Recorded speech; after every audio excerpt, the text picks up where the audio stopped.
అందరికీ నమస్కారం. హరిప్రియ భక్తి ఛానల్కి స్వాగతం. అమ్మవారి శరన్నవరాత్రుల్లో భాగంగా మనం చక్కగా అలంకారాల గురించి, అమ్మవారికి పెట్టే నైవేద్యాల గురించి, అలాగా అమ్మవారి ఒక్కొక్క అలంకారం వెనుక ఉన్నటువంటి మన కథల గురించి, విశేషాల గురించి ఎన్నో మనం తెలుసుకుంటూ ఉన్నాము వీడియోస్లో. మరి ఈరోజు 10వ రోజు అమ్మవారు మనకు ఏ రూపంలో దర్శనమిస్తున్నారు, ఆ రూపం యొక్క విశిష్టత గురించి, మనం పూజించుకునే విధానం గురించి గురువుగారిని అడిగి తెలుసుకుందాం. గురుగారు నమస్కారం అండి. నమస్కారం. సో 10వ రోజు వచ్చేసింది నవరాత్రుల్లో. మరి ఈరోజు అమ్మవారు మనకి ఏ విధంగా దర్శనం ఇవ్వబోతున్నారు, మనం ఏ విధంగా అమ్మవారిని కొలుచుకుని ప్రసన్నం చేసుకోవచ్చో వివరిస్తారా? తప్పకుండా. ముందుగా శ్రీ మహాగణపతి దేవతోపయ నమః. చూసే వీక్షకులకు నమస్కారం.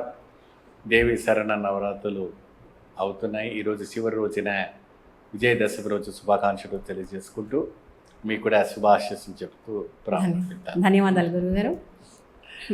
ఈరోజు విజయదశమి. ఆ విజయదశమి ఎందుకు జరుపుకుంటారో ఆ పేరులోనే విజయం కలపచ్చు. ఎప్పుడైతే కూడా ఈ 10 రోజుల పాటు కూడా రాక్షసులతో యుద్ధముతో జయము పొందిన వంటి పరాశక్తి ఆ పార్వతీదేవి, ఆ అమ్మవారు లోక కళ్యాణార్థనిగా రాజరాజేశ్వరి అమ్మవారిగా మనకి ప్రకటించు. రాజరాజేశ్వరి అంటే అందరి రాజులకి, అందరి సృష్టిలో అన్నిటికన్నా కూడా విశేషమైనటువంటి ఒక శక్తితో ఆవిడ ఆమెనే రాజరాజేశ్వరి. సకల దేవతలు కానీ బ్రహ్మ విష్ణు మహేశ్వరులు ఇంద్రదాది దేవతలు సకల మంది అందరూ కూడా అమ్మవారిని ఆరాధించేవంటి ఒక రోజు. ఈరోజు దేవి శరణావతుల్లో చివరి రోజున రాజరాజేశ్వరిగా కలుగుతుంది. ఈవిడ గారికి ఏంటంటమ్మా, అష్టభుజాలతో చక్కగా చెరుకు గర్రతో, మీరు చూడండి మంచి చెరుకు గర్ర పట్టుకొని, అందుకే అమ్మవారికి ఎక్కువ శాతం ఏం చేస్తారంటే మన కంచి పీఠాధిపతులు జయేంద్ర సరస్వతి కావచ్చు, చంద్రశేఖర సరస్వతి వారు పెద్దవాళ్ళు కావచ్చు, మహనీయమైన వంటి ఒక ఆదిశంకరాచార్యుల వాళ్ళు కావచ్చు, ఇంకా ఎంతోమంది మహానుభావులు పీఠాధిపతులు అందరూ కూడా అమ్మవారికి ఇక్కడ కలకండు నైవేద్యం పెడతారు. కలకండు అంటే ఏంటి? చెరుకు రసముతో తయారు అయినటువంటి ఆ కలకండును అమ్మవారికి నివేదన పెడతారు. ఆ నివేదన పెట్టినటువంటి ఎప్పుడైనా కూడా అమ్మవారికి సంతృప్తిగా అవుతుందట. సంతృప్తి ఆవిడ గారు శాంతిపరుస్తుంది. అంటే ఇక్కడ వచ్చేసి మీకు భోక్త నివేదన అంటే అది మనసుతో వయసు. రాజరాజేశ్వరికి అంటే పల విధానమైనటువంటి కూడా పండ్ల పలహారాలతో, అనేక రకమైనటువంటి పిండి వంటలతో, జయ విజయ శక్తితో, ఏమండి గణాధిపతులు అంటే గణపతితో సహా సకాల పరివారంతో అమ్మవారిని పూజించబడుతుంది. ఇక్కడ ఇటువంటి ప్రముఖ విశేషమైనటువంటి రోజు ఈరోజు రాజరాజేశ్వరి అమ్మవారిని ఆరాధించటం వల్ల సకల ఐశ్వర్యం పేరులోనే మనకి రాజరాజేశ్వరి అని అమ్మవారి ఒక ప్రముఖత ఉండటం అని జరుగుతుంది. ఈరోజు మనం పూజించుకోవడం వల్ల అష్టైశ్వర్యం.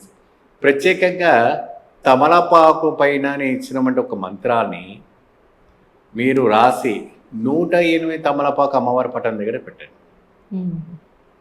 మరి ఆ 108 తమలపాకుని ఏం చేయాలి ఏమండి? ఆ 108 తమలపాకుని తర్వాత ఏం చేయాలంటే అది విశేషంగా ఒక్కొక్క కార్యక్రమం పైన మీరు ఆధార రాసుకోవాలి. ధనానికి కావచ్చు, ఆరోగ్యానికి కావచ్చు. అంటే ఇప్పుడు జనరల్గా అందరికీ ఉన్నటువంటి సమస్యలు ఏదైతే ఉన్నా అవంతా కూడా ఒక ఆకుపైన రాసి దాని వెనక సైడ్లో ఆ మంత్రాన్ని రాసి అమ్మవారికి పెట్టండి. లేదంటే నాకు నిరంతరంగా ఐశ్వర్యమే రావాలని ఐశ్వర్యమే రాసుకోండి.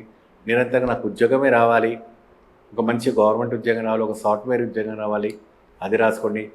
అమ్మ నాకు దగ్గర దాకా వివాహం వచ్చి ఆగిపోతుంది తల్లి అని చెప్తే కళ్యాణ యోగం కలిగిన 108 కళ్యాణ యోగం రాసి కింద మంత్రం రాసి అమ్మవారి పాదాల దగ్గర పెట్టండి. మీ వ్యాపారానికి లక్షలు కోట్లు పెట్టుకున్నారు, కనీసం మనకు ఒక రిటర్న్ రావాలి కదా. అంటే అంత రాకపోయినా ఎంతో అంత వస్తేనే ముందుకు సాగుతుంది ఏదైనా. ఆ ఏది రాకుండా మీరు ఆగిపోవడం వల్ల ఏమవుతుంది?